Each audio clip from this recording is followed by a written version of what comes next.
more frequently accessed services, and so on. And then we will see the service portfolio, meaning different AWS services that are available, overview of their services, and then what service that we will be covering in our training. Of course, yesterday what we saw was the certifications that we cover. Today we'll be focusing more onto the services, what services fall into our learning path, and their use cases, where do they fit into. And finally, we will see the SLA of the same. Okay, I mean, what are the different support levels available and their SLA. That said, quickly get started now.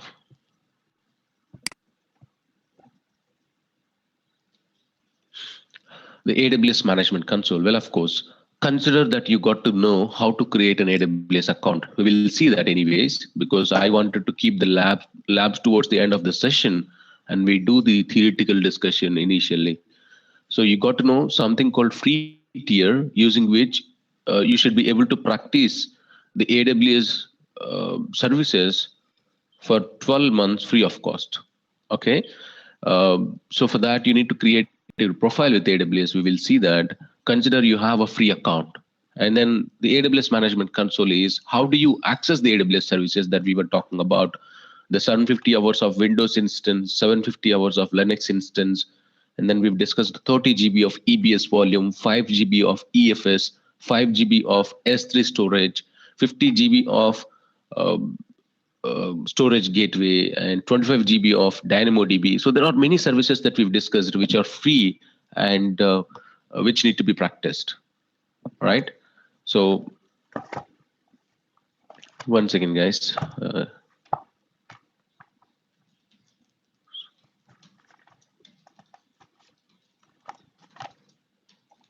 Okay.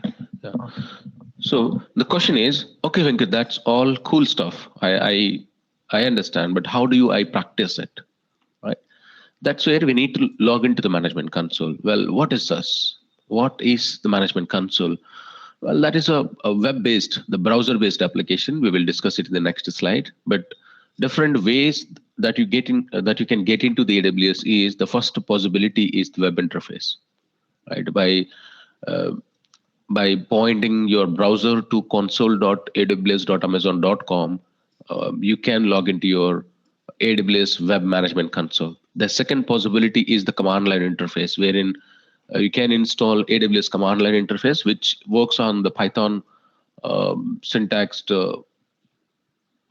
engine. It is just like PowerShell, right? In Windows, you have got PowerShell, and on top of that, if you need Active Directory, if you wanted to manage Active Directory through PowerShell, you just have to download the module and install it.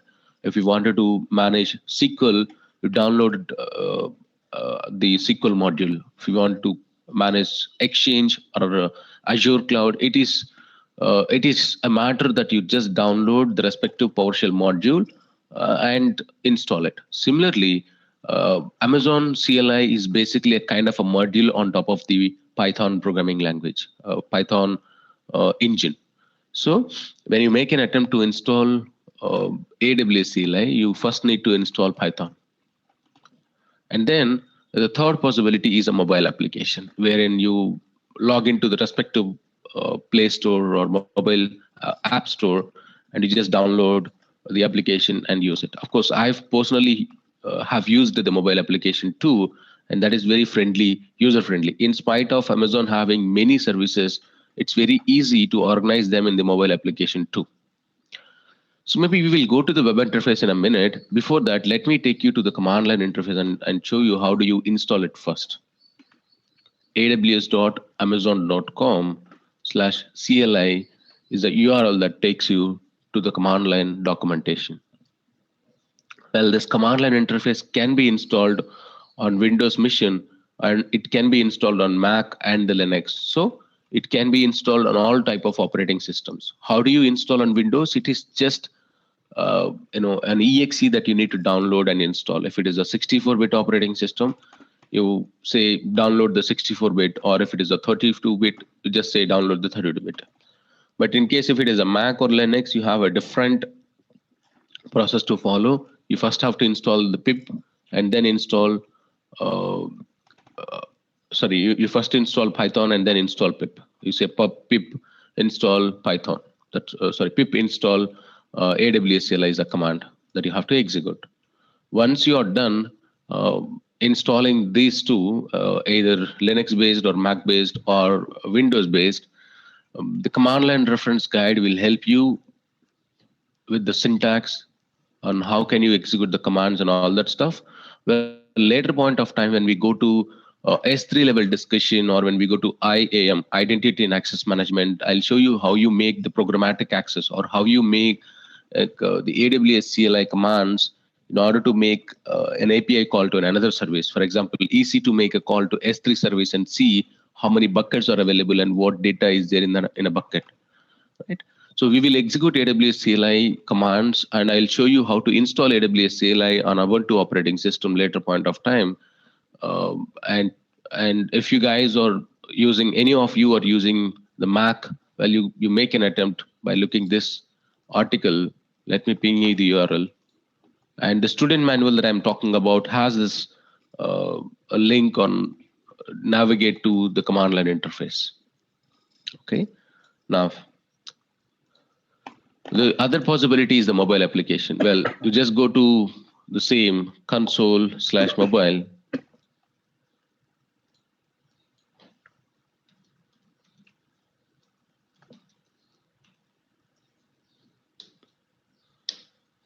Well, it tells you like this is how the mobile application looks like. It's very easy. Like I said, you see auto scaling group. There are 21 groups and 7 alarms configured. Elastic Beanstalk, there are 10 applications and 3 alarms. DynamoDB, EC2. So this is very easy. Even when you compare with the web interface, even the mobile application is as easy as the web application. So you can have a look at it. You just can go to the mobile store. This is more about the theory or the benefits that you get of the mobile application. But you can go to Amazon App Store for Android, or you can go to the Apple Store, alternately to the Play Store as well, Google Play Store, to download the application. Try downloading it, and you just have to put in your username and password. It will take you there. Okay, so now let's look at the web console. The web management console is actually a browser-based application, a web application. So that provides you the user interface to perform all administrative tasks. We preparing for solution architect and system operations administrator certification that we will be working more using the web interface than the command line, than the scripting. Okay. So if you see this particular console, the print screen that I put in, there is a gray bar that says the navigation bar, wherein towards the right-hand side, you have a support information, and there you see the second last option, you see the regions. Well, if you remember yesterday, we have discussed about the global infrastructure of Amazon, regions and availability zones, of course, the edge locations. Region is a physical location on the globe, wherein availability zone is, it can be considered as data center. Now, we are in a region that's called, one second. Yeah. So this is US West region. This is one of the city that's Oregon. Okay. And we have got Ohio, and there are a couple of other regions you will get to see. Similarly, you just can drill down the list here, and you see the other 16 regions available. You just click over them so that it takes you to the respective location. And this is your profile, your name, whoever is logged in with. It can be a root login, or it can be a IAM login. Well, when we go to identity and access management module, you'll get to know more about the root user or the IAM user. But for now, just understand here, you can see the profile of yours, your name. You just drill down and you can see all your profile. And here is where you can customize the screen. If you wanted to add the quick access links for a particular service, you can do that. I'll show you how to do that. And this is again to drill down on the services, different services that Amazon has to offer you. And this is where you see the service group. And this is the home screen to go back to the home console. Towards the left-hand side, you see here, now we are in a EC2 management console, meaning EC2 is a virtual server in Amazon Cloud. We will see that tomorrow. So in that service, there are how many? There are close to 7, 8 servers in the list, and there is one stopped remaining or running. However, in the left-hand side, you see instances is the one selected, which is in the bold. So the current selected page, and the entire left-hand side stuff is called the navigation pane. Okay, so well, of course, we will log into the management console and we will see on how to navigate and how does it look like in real. I bet most of you must have created your AWS accounts even before joining the classes. I appreciate you for that. But yes, first things are first. So we will go very basic, and we will become an expert by the time we complete this training. And if you wanted to go through the more details of this management console, well, there is something called user guide available in the student manuals that I gave you, the product documentation folder that you see in the learning suite. So there is something called user guide. So follow the user guides that carry very detailed information about every single service that we're going to discuss in our next 20 or 19 classes that we're going to do. So I strongly advise you to go through the student manuals. Well, at this point of time, we're supposed to do the labs, but I'm pushing it towards the end of the class today. But the next is to understand the services of Amazon, right? So with my knowledge, I've actually kind of break them into 6 different service groups, and we will try to see them, try to see all six service groups and what actual services are falling into that category. If you wanted to see the full list of services, you please navigate to aws.amazon.com/products. That is, we have seen that yesterday.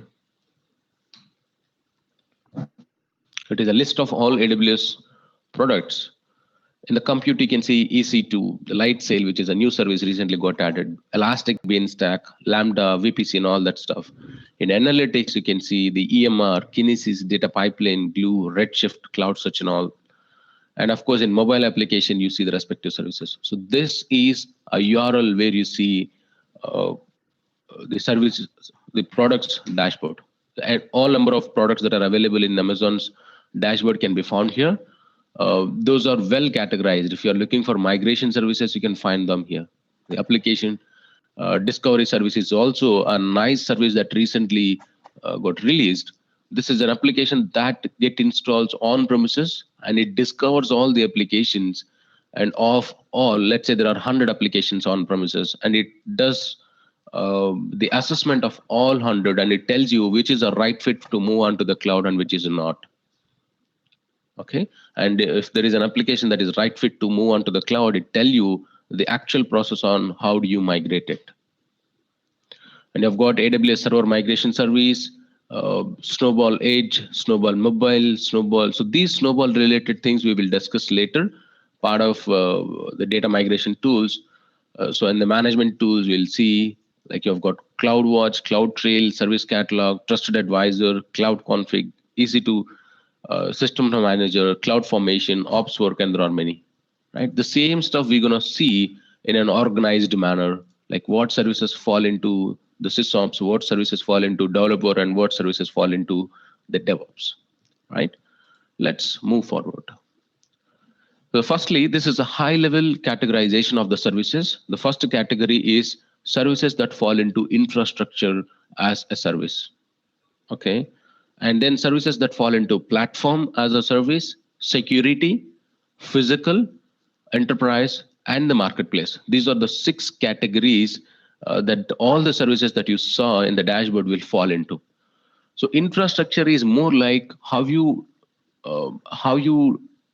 construct your data center. For example, how you design and implement your data center in the cloud. To implement your data center in the cloud, whatever it needs, maybe the networking, maybe the storage, maybe the servers, anything, including monitoring, identity and access management, all those services fall into the infrastructure as a service.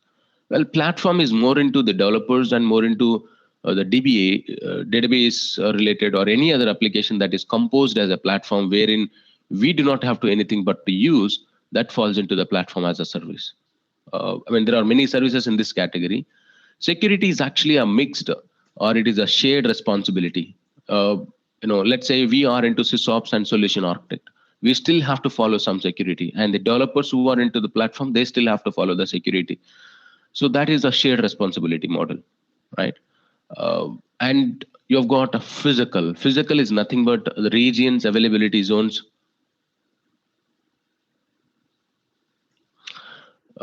regions, availability zones, and edge locations. Okay, so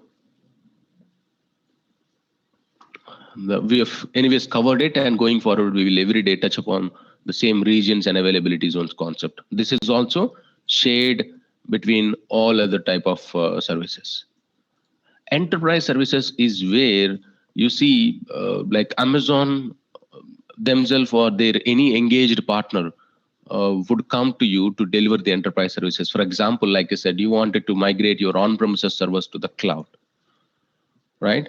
So yeah, you wanted to migrate your on-premises servers to the cloud, or maybe you have a database that needs to be migrated. You wanted to implement desktop virtualization in the cloud, right?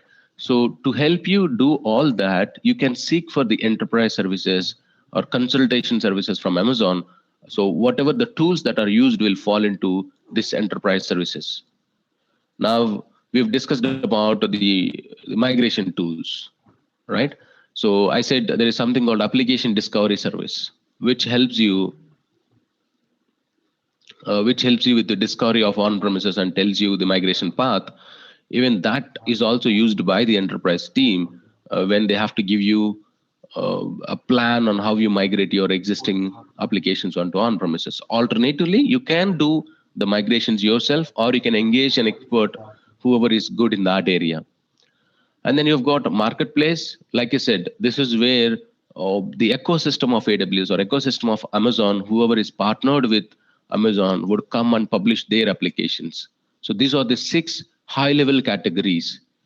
Let's go, a step forward, and let's see the granularity. A step below it. It's not too high. It's not a 1,000-foot view. It's like a step below it.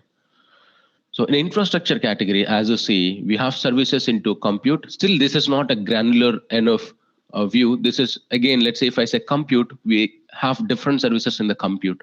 We're going to see that in the next slide, right? But the categories, if you see in infrastructure, we have got compute, storage, database, networking, and monitoring. These 5 categories fit into the infrastructure. And in the platform, you've got DevOps, application, mobile analytics, and Internet of Things. These are the 5 different. These are the 5 different services that fall in here. You have got security, well, identity and access management, keys and encryption, configuration and auditing tools, or the again 4 different categories that fall into the security. Physical, like I said, regions, availability zones, edge locations, and the government cloud are the 3 topics. We have seen them yesterday. Of course, not the government cloud. For government organizations, Amazon have a dedicated cloud in the US region. So that's called the Gov Cloud, wherein no other customer is put into the same cloud environment. Of course, Microsoft have the similar kind of setup, a dedicated cloud environment for the government cloud, government organizations. That is also called as Gov Cloud in Azure. And we talk about enterprise services, wherein the database migration, virtual desktop implementation, maybe email setup, collaboration services like SharePoint, or application discovery services like the one that I talk about, all that fall into the enterprise services. Marketplace is where you see, the more monitoring tools. Amazon have a built-in monitoring tool called Cloud Watch. Apart from that, if you are looking for any other third-party based monitoring tool, you can go to Marketplace. You would find it. There are some audit softwares available that audits your environment changes, configuration changes. It tells you, it alerts you based on the configuration changes. There is something called Cloud Config, which is a service from Amazon. But if you are looking for any third-party service, well, you would find it in the marketplace.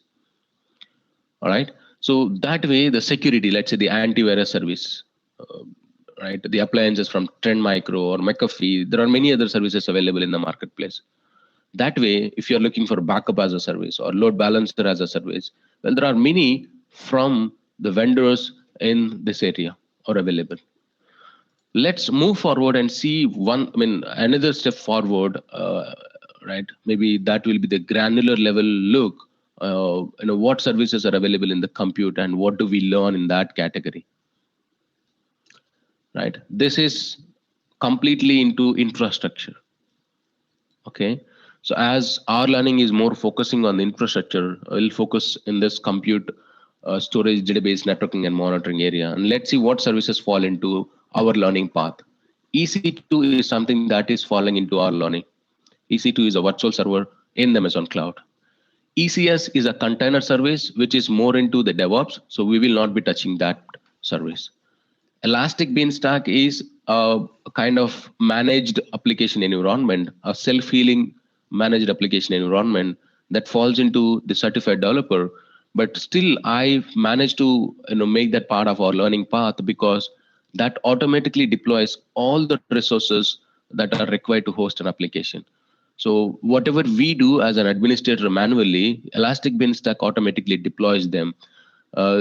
You being the system admins should know how the developers are doing it automatically, how Amazon is enabling them to do through Elastic Beanstalk, and so that you can recommend pros and cons of you doing the infrastructure on your own and Elastic Beanstalk doing it on its own. Lambda is a kind of serverless infrastructure that is to execute the script or the code, and you only pay for the number of times you execute the code. Right? We will look into it. ELB is a load balancer. Of course, the same concept that we see in a traditional data center, the load balancer, that is extended to the cloud, and they call it as Elastic Load Balancer. Of course, we will see that in detail, the labs too. Auto scaling is also something that we will practice in detail. We will discuss in detail. That is a similar kind of thing called self-healing application that automatically adds the servers, removes the servers, does the failover of the failures or failback or recovery from the failures. So we will do a detailed labs. It's more about building the fault-tolerant, highly available, scalable application in Amazon cloud, and a combination of ELB and auto scaling brings you very powerful solution. So in the compute, almost we will see all the services apart from EC2. And in the storage area, S3 is an object level storage. Okay, so there is a background that you need to know about object level storage, because object level storage is not a groundbreaking technology that Amazon have innovated, but it's the industry standard storage technology. So we will see both S3 and Glacier, part of the object level storage, and we move on to EBS, Elastic Block Storage. So this is a block storage offering, which is kind of provisioning raw hard disk space as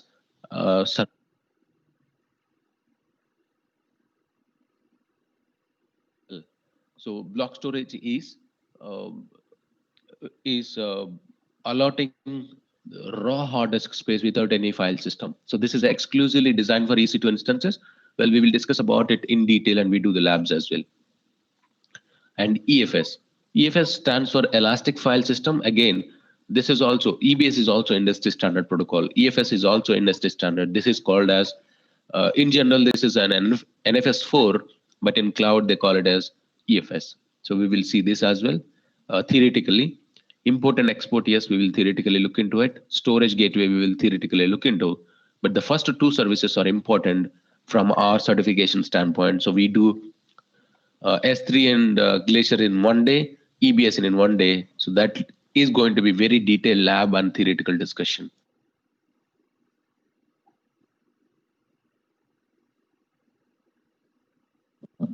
From there, we move on to the databases. RDS is a relation database service that Amazon has to offer you in the form of managed databases, meaning you do not have to install, configure, manage them, rather you just use them. So when we go to database, I'll start very basic, maybe starting what is a database, different type of database engines, different ways that you can categorize the databases into OLTP and OLAP. Then different categorization like NoSQL and relational databases. What different database engines are available in relational database category, and what are different database engines available in NoSQL. From there, we will discuss about the Amazon RDS instances and the managed databases, operational benefits that you would get with the databases, and it's a less discussion that we do towards the database migration services. Of course, DynamoDB and Elastic Cache is something that we theoretically discuss, but we do more practicals into relational database category, wherein there is something called read replica to automate OLAP transactions.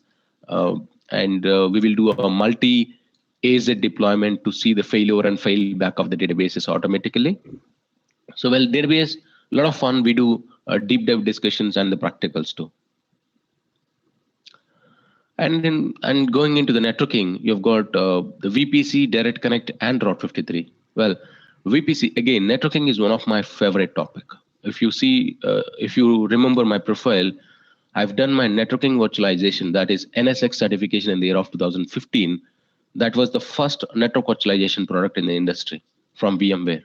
VMware partnered with Cisco, and that was the invention for virtualizing the networking. And later they had, the journey started with virtual standard switch in a hypervisor called ESX, and then it continued with the distributed virtual switch. Still, it is a layer 2 networking switch, but then with the introduction of VMware Cloud products, they have introduced vCNA, vCloud Networking and Security, which is an appliance that is to virtualize from layer 4 to layer 7, all 4 layers, which includes the load balancers, firewalls, routers, switches, everything. And then as a next generation product to the vCNA, the NSX have hit the market. Of course, the same concept Amazon took and they virtualized layer 4 and layer 7, of course, layer 3, that is a router, a firewall, and your load balancer. That is where we're going to see the VPC as a router, a clone of a router topic in the Amazon cloud. Direct Connect is a kind of MPLS link or a dedicated private connectivity between your data center and Amazon data center. And Route 53 is actually a DNS service. Okay, name to IP, IP to name resolution. Apart from the basic need of name resolution, it also helps you with 6 routing policies. There are 6 different ways that you tell how a user reach the application that is hosted in the Amazon cloud. Okay, so well, the 6 routing policies will really help the distributed applications when you have globally many servers to serve the application, serve the users. That's when the routing policies would really help you. And those 6 routing policies would really differentiate Route 53 from a traditional DNS server, because it's not just the name resolution it takes care of, but of course, the routing policies too. So the networking is really, we do what 3 to 4 classes in detail into VPC and into the Route 53 and Direct Connect. 3 to 4 classes. Each class is of at least 2 hours. You can imagine how much of time that we are going to spend in the networking area.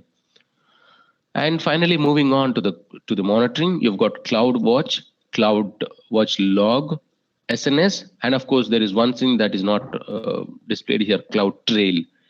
So combination of these 3, CloudTrail, CloudWatch, and SNS, will become a powerful monitoring tool. CloudWatch is to monitor your servers and to notify you with the help of SNS upon an event has to occur. And CloudTrail is a kind of auditing tool that monitors your AWS logins, different activities or tasks that you do, or any of your employees do within your AWS account, and it has to notify you upon an event that has to occur. Maybe you wanted to get notify yourself whenever there is an EC2 termination happens, right? Whenever there is a new resource provision. So based on the configuration changes, you can ask CloudTrail to audit your environment and notify you as well. So the notification is actually part of SNS, and monitoring is part of CloudWatch and CloudTrail. This is more into infrastructure, and believe me, most of the time in this training, we will gonna spend in this category, that is the services falling into infrastructure. right? That's one of the reason I spend good amount of time, that what are we going to hit in the next classes and how the discussion is going to be. And the platform as a service, well, DevOps, wherein the cloud formation is also called as infrastructure as a code. So which is an Amazon's tool that compose the infrastructure in the form of JSON documents, and you start deploying the services. So cloud formation is something that we will look into. Code commit, code deploy, code pipeline, or for the developers to help them achieve uh, continuous delivery, continuous integration in delivering the changes of a code to the application or to the end users, right? So that is, we will not be looking into them because they fall into DevOps and the certified developer. Well, before I proceed, there is a question from uh, question in the chat window. SNS stands for Simple Notification Service. The service is to notify you in the form of an email, in the form of a message, in the form of a HTTP or a HTTPS based notification or a Lambda function. So the core functionality of a SNS is to notify the administrators. Then the monitoring tools will leverage this notification service to send you the alerts. And then application services. Well, you have got API Gateway, Kinesis, SQS, Elasticsearch, and SES. Well, we will be theoretically looking into Kinesis and SQS. SQS stands for Simple Queue Service, which is again used by the developers to design and develop the distributed application environment. So we will theoretically discuss about SQS and Kinesis as well. Kinesis is to address the huge data sets, the real-time big data to upload to the AWS environment. There are 3 different services in Kinesis. We will talk about it later point of time, but these are the 2 services that we theoretically discuss. And you've got Mobile Hub, Cognito, Device Forms, Mobile Analytics, and Mobile SDK. That's more into mobile development we will not look into. Analytics, like I said, Kinesis is something that we will look into. Redshift, we will discuss about it. And EMR, we will discuss data pipeline. So 4 services from analytics we will be theoretically discussing. However, we will not be doing any labs in there because these topics are not part of your system operations administrator, but this is into solution architect. Remember, I told you, profile of solution architect is to know almost the possible number of services from Amazon portfolio and map them for the customer needs. Whenever customer is looking for a similar solution, well, you do a mapping of the services, right? Part of that, Kinesis and EMR, Redshift, a data pipeline fall into the big data and analytics area, and you need to assess them with the services. And Internet of Things, well, we will not be looking into that area. This is about your platform as a service or DevOps. Moving on, the security.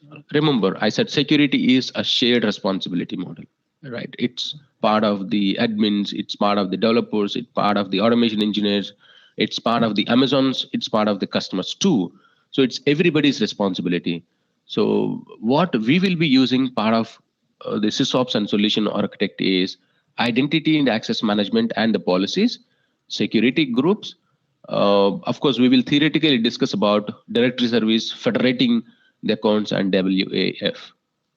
Okay, but we will do deep dive labs into identity and access management, security groups, policies, policy versions, and how you create the programmatic access by creating the access key and the secret key ID, by creating the roles. A lot of stuff in IAM. We're going to spend one dedicated class on IAM in the area of keys. Well, of course, the certificate management, the key management or encryption features are basically to provide you the extra level of protection for your servers. For example, Amazon Cloud, for you to log into the servers for the first time, it is a key-based authentication. Well, it is a traditional key-based authentication that we follow in the Linux operating system, that is with the help of private key and the public key concept. The same key concept is available in Amazon, that instead of the username and password, you give the key file as an input to log in to the servers. Similarly, you can encrypt your EBS volumes, which is a block storage. You can encrypt your S3 buckets, which is the file system NFS4, with the help of keys, encryption keys. So we will look into the login keys, encryption keys, because those are two different services in detail, and I'll demonstrate you how to secure your account with the help of key files. And then, like I said, configuration management. You have got OpsWork, which is again a tool into the DevOps that helps you, push the configuration changes to the environment. And CloudFormation, as I said, it falls into the platform, and it is falling in here into the configuration management tools, because a CloudFormation can be used for the build automation, and it can also be used for a continuous integration of the changes that we do. Okay. So, but CloudFormation is something we will see, but not the OpsWork nor the service catalog. And in the audit area, so the CloudTrail is something that I said we will be looking into, but not the config and the inspector, right? So that's pretty much about what services we will be looking into in our training for the next 19 to 20 classes, and what we will not be looking into. And I believe that's very detailed discussion on the number of services that are available, and in which certification or learning path that they fall into, and what we will be learning. And now we hit the very last module, or very last slide in this module, that is AWS support. Well, you guys must have observed this when you are creating your AWS account, that you are prompted with these 4 choices or options. Okay, Amazon has to offer you 4 different support levels: basic, developer, business, and enterprise. Well, basic is a free of cost support model, wherein most of the times the free accounts that we create fall into the basic tier. But if you explicitly need enterprise, business, or any other developer level support, you just can subscribe to it, but you have to pay them for the support. But basic support is free, for which there is no dial-in number. You can call them and ask for the help, but you just have to send a mail to them, and the minimum SLA is of 7 days, minimum response time. And it is always on best effort basis. There is no guarantee that you will be receiving a call or you will be receiving a message, but they will try to support you on a best effort basis. The next is for the developer. Well, you are a small company, maybe a startup or a very small company, have few applications running, and if you need a basic support from them, well, you can subscribe to basic support level. Okay. So for them, 12 hours is the response time. It's not the resolution time. So if you send a mail, it is again still the email only. There is no phone call that you can that somebody subscribe to developer level support. You cannot call Amazon seeking the help. Okay, you just can send a mail, and the minimum SLA is of 12 hours. That is to just respond to your mail, not to give you resolution. And the next level is the business class. Well, the business category support is the paid one. Of course, the developer is also paid, but that is very cheap. But the business is like for the mid-scale organizations, those who do not have mission critical or production critical workloads running, or even the company profile, let's say they are falling into the mid-level company, cannot afford huge money for the support. That's when you can enroll, or you can subscribe to business class support. Yes, you can call them live queue. You can seek for the help 24/7, any day, 365 days. They will assign you a cloud support engineer who is not a senior engineer, but is like an intermediate level guy. 1 hour is the response time for your calls. Whereas an enterprise class, that is the top category support that you have in Amazon, 24/7, 365 days, any day you can call them. They will give you a senior cloud support engineer. Plus, there is a TAM assigned to your account all the time. That is technical account manager. There is a dedicated account manager for your account. And whenever you need any help, you just can call in the TAM, or you can call in the live queue seeking the help. All right. And then in the enterprise class area, it is not necessary. It's 15 minutes is the response time you see for the priority one or severity one issues, the critical issues. Otherwise, the incidents are categorized on low, normal, high, urgent, and critical. based on the incident that falls into the respective category, you just send a mail or call them and expect a reply with the response time SLA that they sign in.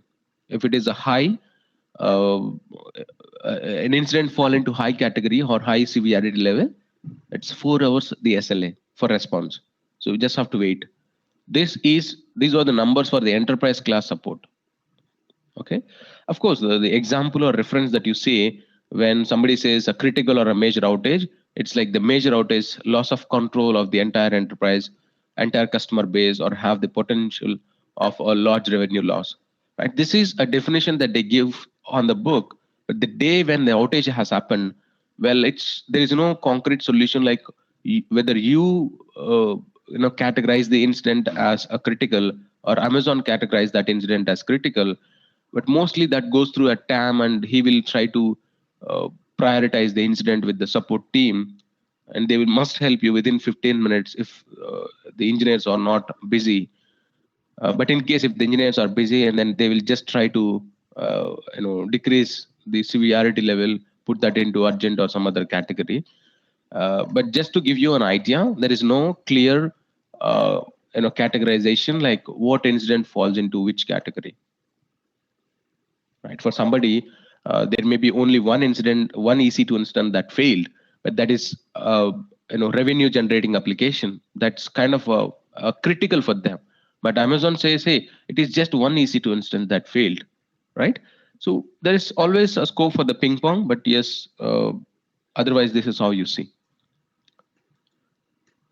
So let's quickly move on to the web interface and let me show you how to create a free account, and then I'll show you how to log into the AWS console. So it is aws.amazon.com/free is the tier that we saw, the free tier, and the services that are part of it. How do you create an account is just say create a free account.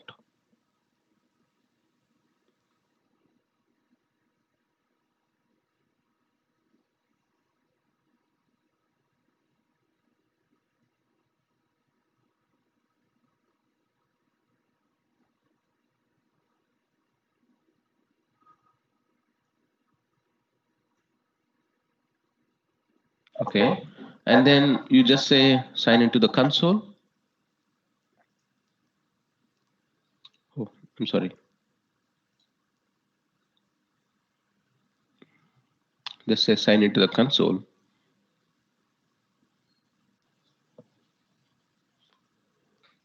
And you give your email ID here. Maybe let's say I'm giving you a random email ID over there.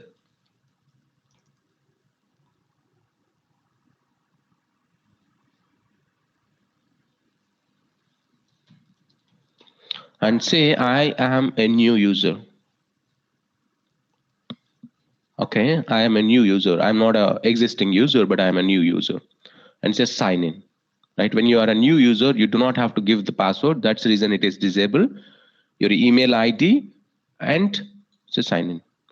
Reason I give invalid email ID here is because my current email address is already subscribed and I cannot reuse the same ID.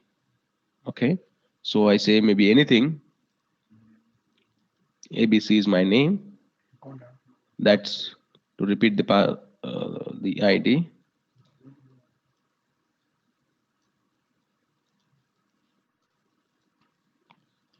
Just confirm the password. Say create an account.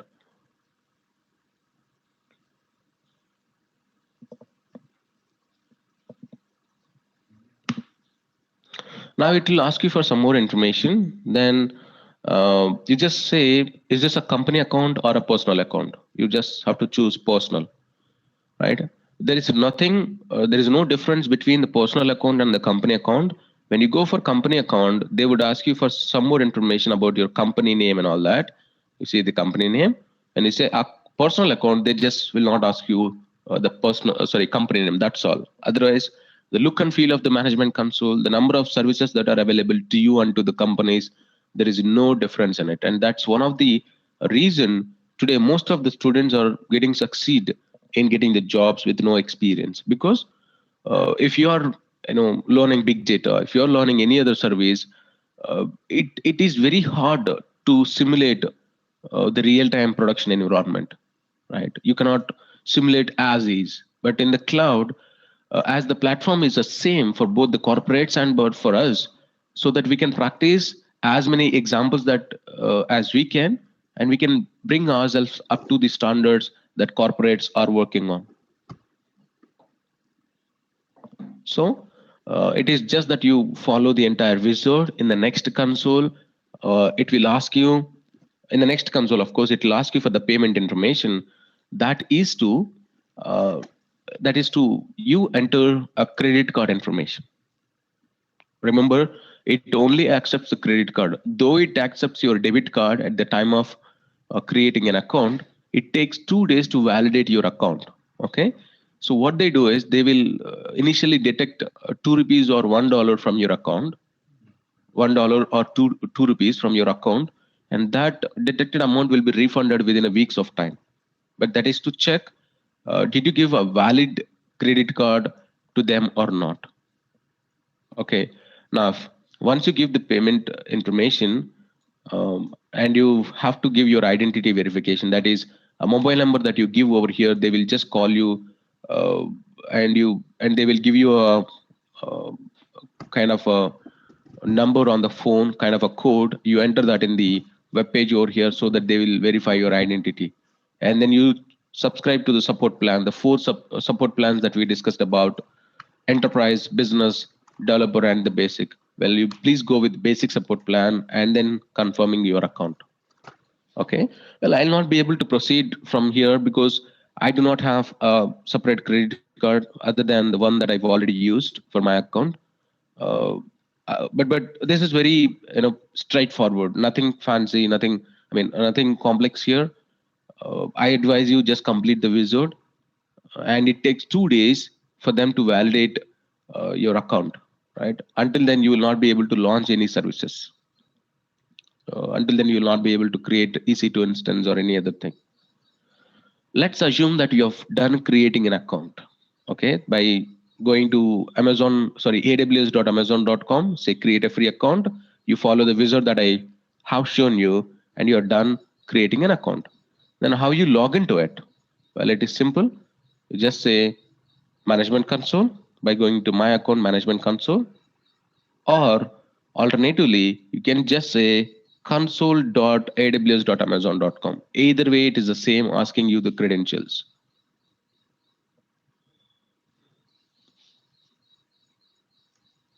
You see, it is the same in both ways. So I just have to give my email ID now. And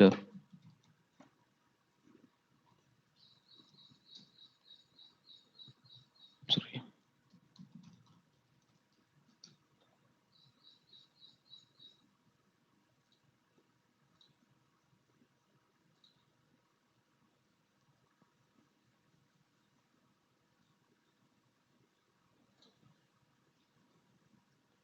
Okay.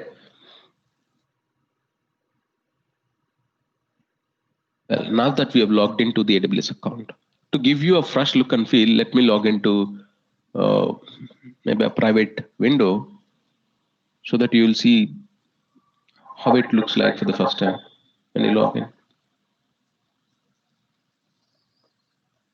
Because I've done some customization in the earlier console that you saw.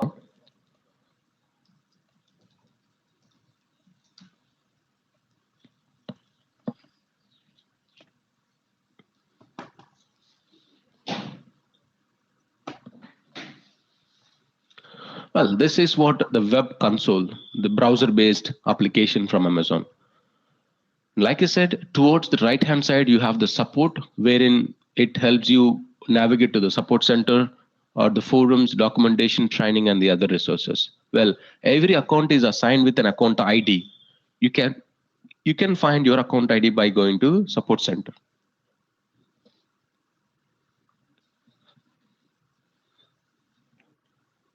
Okay. Here towards the right-hand side, you have account number. That is your unique account number given to you. And if you would have had any historic tickets that were submitted, you would have find them in here in the case history, and it helps you create a support request with them and all that. Okay, and here is where I said you can navigate to a given region, but we will come back here because this is a support that is globally available to you. I mean, global to all 16 regions. Okay, so I say from this console to go back, you have to click on this home console. That will bring you back to the home. Now, you see the services are categorized by compute, developer tools, management tools, storage, and all that stuff. Okay, so in the compute, if you wanted to go to EC2, click over it. It takes you to the EC2 instance. Well, now we are in Mumbai region. Okay, Mumbai you can see here, and in Mumbai, you see the availability zone status. There are two availability zones, AP South 1A, 1B, or the two availability zones, meaning what? Two data centers. And there are no scheduled events in this data center, and the health of the entire region is good. In the left hand side, there are many to see. Don't worry about all of them. By the time you complete the training, you would get a better clarity and experience on all of them. But see the very basics. First things first. Towards the right hand side, this is, sorry. Towards the right hand side, this is more into the documentation on how you navigate to the VPC related documents or getting started documents and all that stuff. Just ignore it. But this is where you see the region's availability zone and the health status. Now, in case if you wanted to go back, how you do is by clicking on the same home console. Okay. Alternatively, let's say you are all, alternatively, you can use this search button to search for the services, EC2, click over it. Without you going back to the home console, to go to a different service, you just can drill down this list. It is again the services. It is again the same list of services that you find. Let's say you wanted to go to VPC.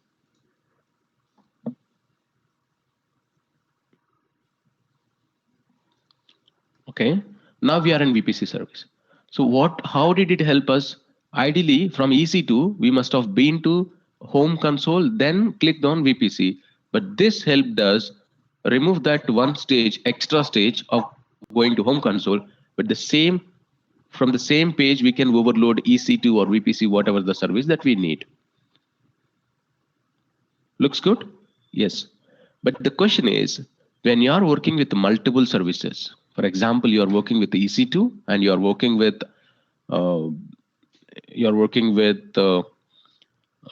VPC, EBS, maybe Route 53, many services that you are working at a time, and reloading the same page, doesn't make sense all the time, because of course the day one when you are new to it, it makes okay. I mean, you feel like okay, but when you gain some experience, if you have to reload the same page, when you have to navigate between the services, it doesn't make any sense. For example, let me say VPC.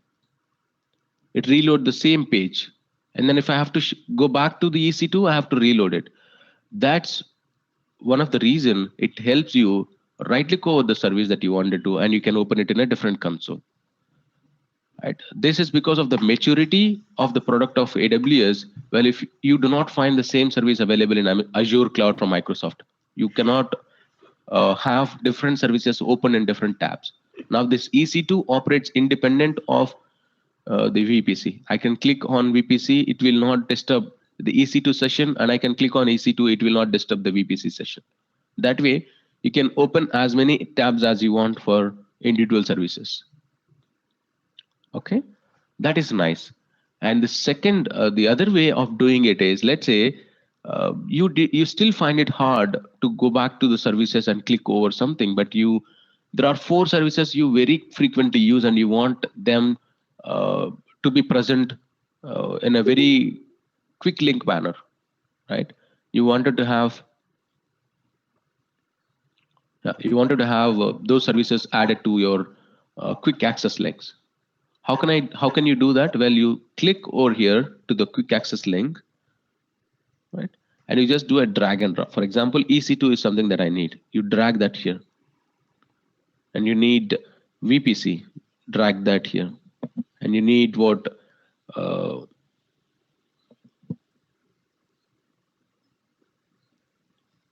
Route 53, drag it here. RDS, which is a database service, drag it here. And once you are done, you just lock it. That way, I can go to EC2 by clicking on EC2.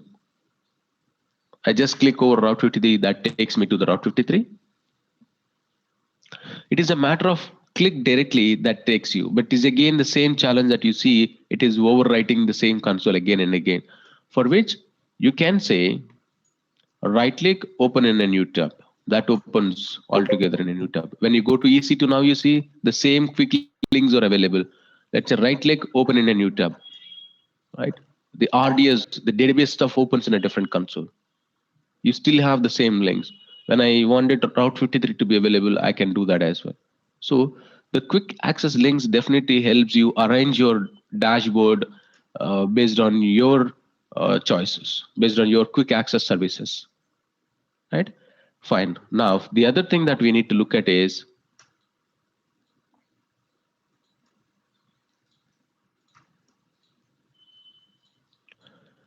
the resource group. Well, this resource group is basically, let's say there are 10 servers that you have deployed. Okay, yeah, we'll come to resource group in a minute. Maybe we'll move on to the regions here. Let's say now we are in Mumbai. I am taking you to North Virginia.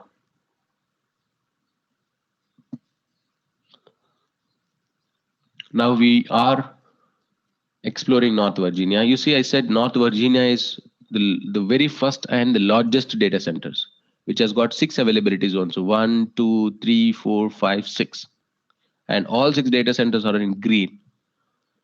Okay, so if you see in Mumbai, we were an EC2 dashboard, and when I say Virginia, it took me to the same EC2 dashboard. So it is maintaining the state. I'm in VPC in Mumbai. Let me take you to the Singapore here. Okay, when you go to Singapore, VPC maintains the same VPC dashboard. Okay, let's say I click on the instances here instead of the dashboard. I click on the instance, and I am moving from Virginia to maybe London.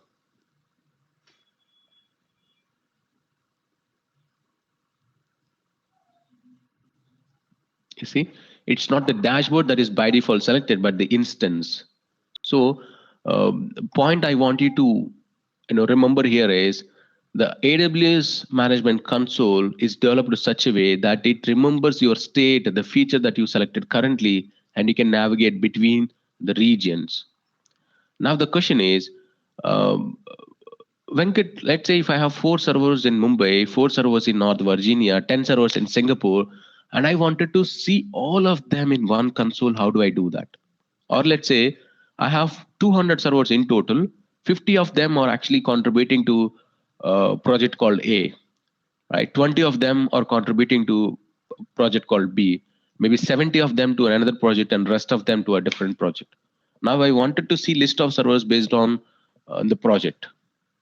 Maybe let's say out of 200, 130 servers are Linux based machines and 30 servers are Windows based. I wanted to see a dashboard of Windows based servers only or a dashboard of Linux based servers only. So to filter the entire available EC2 instances based on different parameters, this resource group helps you achieve that, right? You say create a resource group, and then you have to give the tags. Well, when we complete this tags discussion part of the EC2 tomorrow, you will get much clarity. But you have to say, hey, wherever the name equals to something, or wherever, let's say the tag is, let's say project. Wherever the project, of course, we do not have that key configured anywhere in our resources. That's the reason we are not able to see it. But hey, wherever the project equals to called A, you list the services that are in what regions. You can select all 16 regions over here, or you can only Yeah.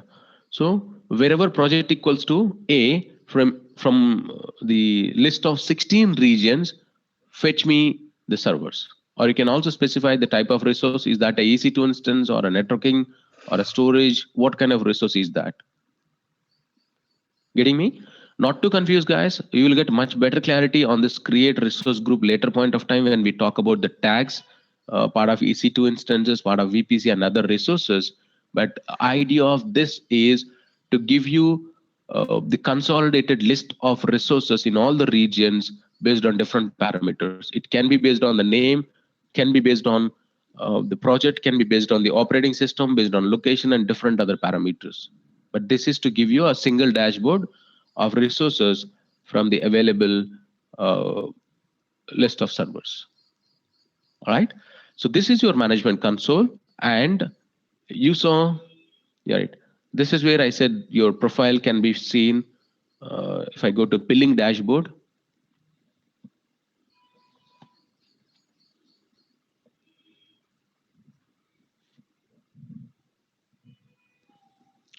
you can see my current bill is 154 INR. From that bill, Route 53 is contributing 1.1 USD. EC2 instances are 95 USD, sorry, 0.95, close to 1 USD. And the total bill so far is 2.4 USD, including the taxes. Okay.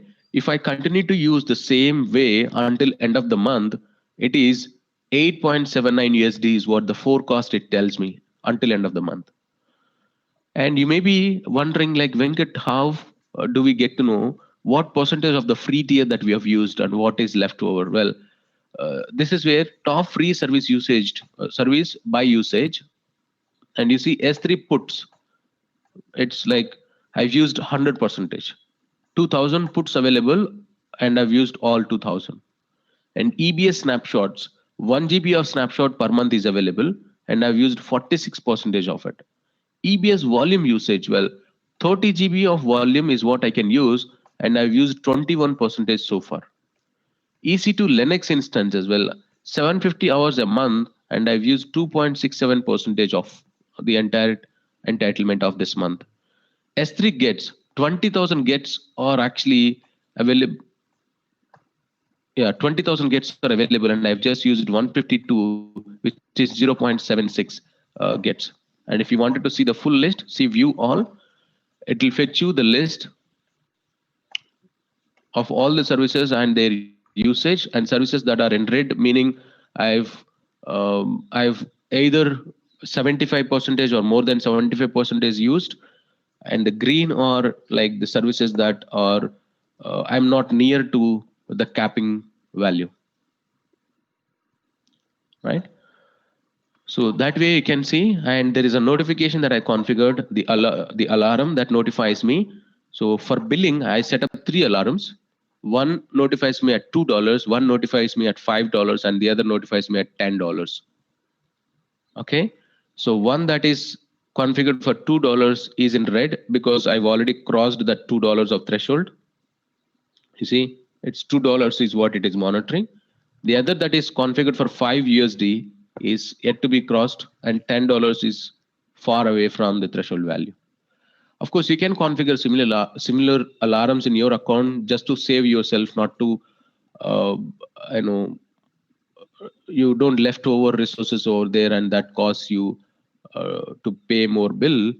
But I'll show you how to configure those alarms. And the other thing is, most of you must be fearing, hey Venkat, when I give a credit card information to create an account, and you see there is a bill of 154 rupees in your account, maybe it can be in thousands, because when I am new, I may happen to left some resources over there, and that will definitely count billing on my account.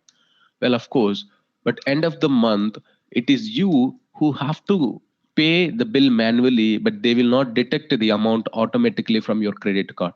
It is just like the power bill. Through the month, you use power at home, and end of the month, based on the consumption, they will send you a bill, and you have to manually pay it. Until you pay it, there is no way the power department would come and take the money without your knowledge. All they can do is maybe they can disconnect the power connection. Similarly, AWS cannot detect your account automatically. only way is they can send you the reminders. And let's say if the bill is not in control, maybe it is in a few hundreds of dollars, and that's when you just stop using the account and create one more with the same credit card. That works for you. Okay. So that's pretty much about your management console and the services dashboard for today. You can ask me the questions if you have any. And before that, I have one announcement. That is, from tomorrow, the meeting invitation will get changed. Those who have paid me will receive the meeting invitation either in the email or in the WhatsApp group. But those who did not paid me, please remember that tomorrow the meeting invitation would get changed. Tomorrow we're going to talk about EC2 instance, the first flagship service from Amazon. So be aware of it. Thank you. Any questions, guys? Venkat, I have not added into the WhatsApp group, so maybe you can just do that. Yeah, sure. Seniors here, yeah. I got the Google Drive access, so thanks for that. Yeah, sure. Hey, Venkat, Rupesh side. Yeah, Rupesh.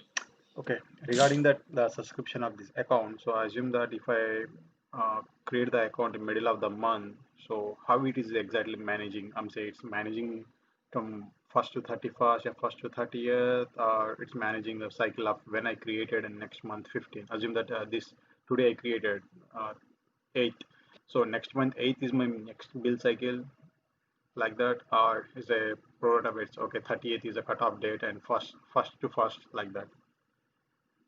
Yeah, of course, it is regular month cycle. It is not based on when you create account, but it is between 1 to 30 or 31st. Okay. So, and the same pro rata base is charge hours as well, right? So assume that, right. Yeah, on 31st or the 29th, I create the account. So if I use 10 hours or 15 hours, those remaining hours will not carry forward to next month, right? No, yes, you're right. Okay. And regarding the ECS, you say that, okay, ECS will not cover part of that one. Does it kind of anything like a Docker? Yeah, it's Docker and container service from Amazon. Oh, okay. Okay. Yep, thank you. Okay. Yes, Chandu. Once the verification is done, you just select the basic support plan. Okay. Yeah. Okay. Thank you. Thank you. Hey, Venkat, this is Ash. Yeah, Ash. Hey, you sent today in the WhatsApp group, like what we're going to cover. I mean, that's great. I mean, we can go through it. But is there anything we can relate it with the documentation you provided on the Google Drive? I mean, is there anything which is what we're going to cover on daily basis or the topic we can pick? There is nothing as of now in the document, but mostly I'll be announcing in the class like what will be the next class or the next topic. But I just can take a print screen of the topics, and I just can publish a JPG image in the Google Drive. So I mean, just the titles. I mean, I understand it's not easy to print everything. So, like, I was just Googling around, and I was trying to figure out, like, different links they provided different things what somebody can cover or like what can be there, and just starting with the AWS.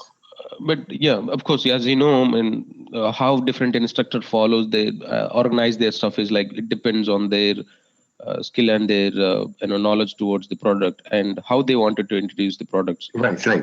I mean, that's what I mean, we were. I mean, not we. I'm sorry. I wanted to see what you were going to cover, like just saying introduction to AWS. Yes, please. I mean, not in detail, just little bit. Some keywords, so I can. Yeah, definitely. And for tomorrow, we're going to see the theoretical discussion about EC2 instances, and the following day, we will do the labs of EC2. So the entire day goes for theoretical discussion of EC2. So hope that helps you. Sure. And anyways, yeah, I'll try to get something like you said. Yeah, just like a notepad kind of thing, like just few things written there, like the topics which are like key focus things or the keywords, and that's all. I mean, I can't talk on behalf of everyone, but that's all I would request. Definitely. Thank you. Hey, Venkat, this is Nikhil. I sent you a private message. Can you reply to that before you leave for the day, please? Oh, yeah. Can you name your company? It's called it's called Besage Info. Oh, yeah. You will get it. You will get it. Okay, thank you. Cool. Hey Venkat, Rupesh this side. I have one question Okay. regarding that. Okay, what is the difference between the S3 and EFS file systems? Any See, S3 is an object level storage, like I said, and uh, that's basically it's a flat file system. There is no hierarchy. But your EFS is more of your NFS file system, wherein you have the folder structure within a folder. You can organize your subfolders or the content, and if you provision the permissions that top level folder, those will get inherited. And on the other hand side, we know to connect an NFS file system, you need to be on the same network. The name resolution should happen. All that same traditional technical possibilities will carry. Okay. But S3 is something an object level storage. There is no association between the servers and the storage. Object level storage can be anywhere on the internet. You just access it using the web interface or a command line interface and access the storage. Okay. Okay. Yeah. Thanks. Hey Venkat, this is Suresh. Yes, Suresh. Local file Yeah, actually, so you mentioned what are the AWS is offering services? It comes under all these 6 services. NFS file system. Oh yeah, of course. I mean, that's the only possibility because a service is being offered must fall into any of those 6 categories. There is no other possibility. Okay, yeah, thank you. And using these services, maybe we will provide the services, or maybe we can work for our company or project, something like that, right? Definitely, yeah, that's what it is. Okay, yeah, got it. Thank you. Yeah, Venkat, this is Niranjan. Yeah, Niranjan. Yeah, I haven't added to the WhatsApp group.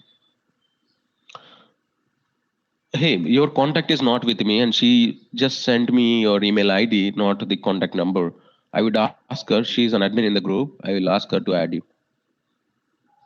Actually, I have your number. Can I ping you in WhatsApp? Yeah, just ping me on WhatsApp. I'll add you. Not a problem. Okay.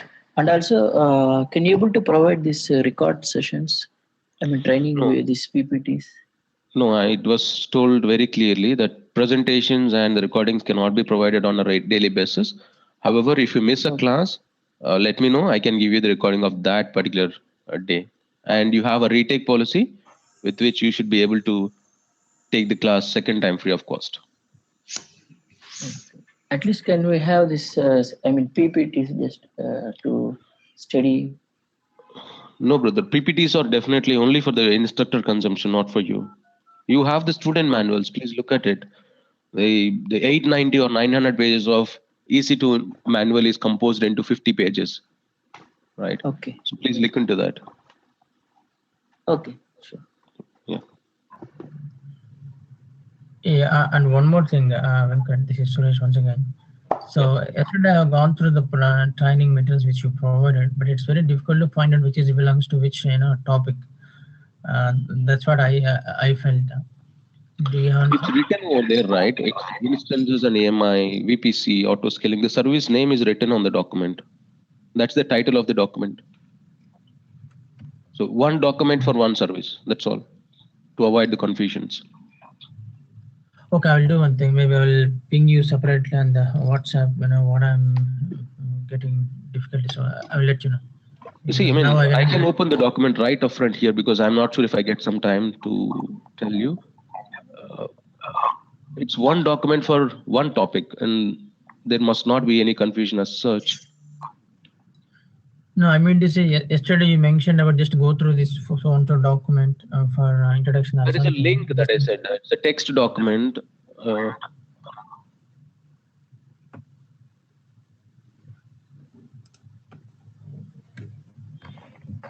This is a text file that I was talking to. You have the links mentioned in the text document. You just follow the links. And even if you open that, there are many, but which are the topic is related to us, just we need to go through that, right? So Of course, yeah. yeah, yesterday you mentioned some topic, but I'm trying to figure out, but I couldn't. Yesterday it was about introduction, and we have discussed about compliance, isn't it? This is a link to take the compliance. And if you wanted to see the product portfolio, this is a product link that will take you to the products. To understand the global infrastructure, this is a link. The links are very top in the document. So mostly I put them in order, but I would suggest you to take a quick note, at least the topics that we discuss in a day, so that you can search in the text document. And it is how you organize your course structure than I tell you how to do it. Okay, right. Yeah, got it. Thank you. Yeah, thank you. Any other questions, guys?